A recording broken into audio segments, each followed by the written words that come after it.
Well, tonight a New Yorker is speaking out after two attempts to climb an Arizona mountain ended with two calls for help. He says his efforts to make it to safety are now backfiring, and tonight he's telling News 12 his side of the story.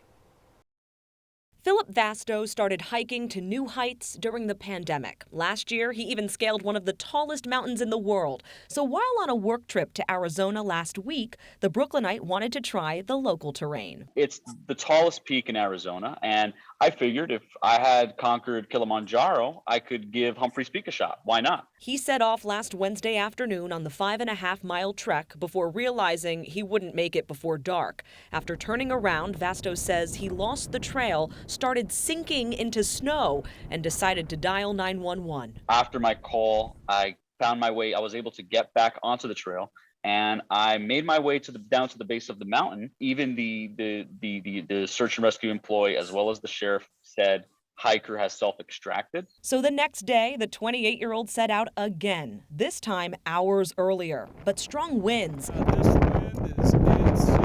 and oncoming winter weather forced him to reverse course once more. As I was going down the rocks, I ended up slipping and I cut my leg pretty bad. At that point, I also landed on my butt. I was in some pain. I said, you know what? It's the safest thing right now to make a phone call. Another hiker who happens to share the same name spotted Philip and stayed with him until a helicopter airlifted them both to safety.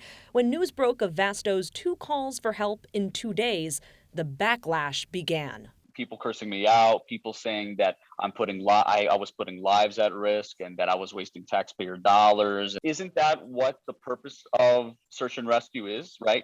Don't we have those sorts of state budgets in place so that way, God forbid there's a situation such as the one that I found myself in, that there could be an actual team to go out and get them. The Gravesend man says he is indebted to those search and rescue teams and the Coconino County Sheriff's Office. He admits he made a mistake and says the lesson learned is to be better prepared. I already spoke with my new friend Philip, and he and I decided we want to go back and do it maybe in May. Once the snow is all melted, we'll come back, and this time we'll have a triumphant return to the summit.